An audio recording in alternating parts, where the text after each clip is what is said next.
The second book of Samuel, otherwise called the second book of the Kings, chapter 1. Now it came to pass after the death of Samuel, when David was returned from the slaughter of the Amalekites, and David had abode 2 days in Ziklag. It came to pass on the third day that, behold, a man came out of the camp of Saul with his clothes rent and earth upon his head. And so it was, when he came to David, that he fell to the earth and did obeisance. And David said unto him, From whence comest thou? And he said unto him, Out of the camp of Israel I am escaped.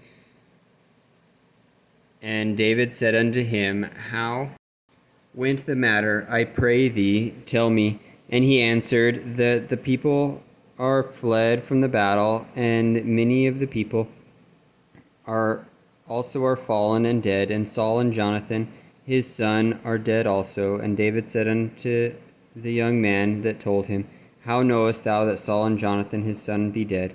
And the young man that told him said, As I happened to chance upon Mount Gilboa, behold, Saul leaned upon his spear, and lo, the chariots and horsemen followed hard after him. And when he looked behind him, he saw me, and called unto me, and I answered, Here am I.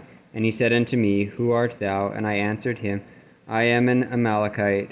And he said unto me again, Stand, I pray thee, upon me, and slay me.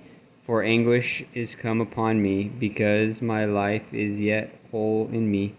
So I stood upon him, and slew him, because I was sure that he could not live after that he was fallen. And I took the crown that was upon his head, and the bracelet that was on his arm, and have brought them thither unto my Lord. Then David took hold on his clothes, and rent them, and likewise all the men that were with him. And they mourned, and wept, and fasted until even, for Saul, and for Jonathan his son, and for the people of the Lord, and for the house of Israel, because they were fallen by the sword. And David said unto the young man that told him, Whence art thou? And he answered, I am the son of a stranger, an Amalekite. And David said unto him, How wast thou not afraid to stretch forth thine hand to destroy the Lord's anointed? And David called one of the young men, and said, Go near, and fall upon him. And he smote him that he died. And David said unto him, Thy blood be upon thy head, for thy mouth has testified against thee, saying, I have slain the Lord's anointed. And David lamented with this lamentation over Saul and over Jonathan his son. And he bade them teach the children of Judah how to use the bow. Behold, it is written in the book of Jasher, The beauty of Israel is slain upon thy high places. How are the mighty fallen? Tell it not to Gath, publish it not in the streets of Ashkelon. Lest the daughters of the Philistines rejoice, lest the daughters of the uncircumcised triumph. Ye mountains of Gilboa, let there be no dew, neither let there be rain upon you, nor fields of offerings, for there the shield of the mighty is vilely cast away, the shield of Saul, as though he had not been anointed with oil. For the blood of the slain from the fat of the mighty, the bow of Jonathan turned not back, and the sword of Saul returned not empty.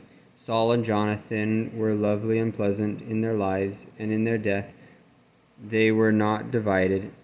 They were swifter than eagles, they were stronger than lions. Ye daughters of Israel, weep over Saul, who clothed you in scarlet with your delights, who put on ornaments of gold upon your apparel.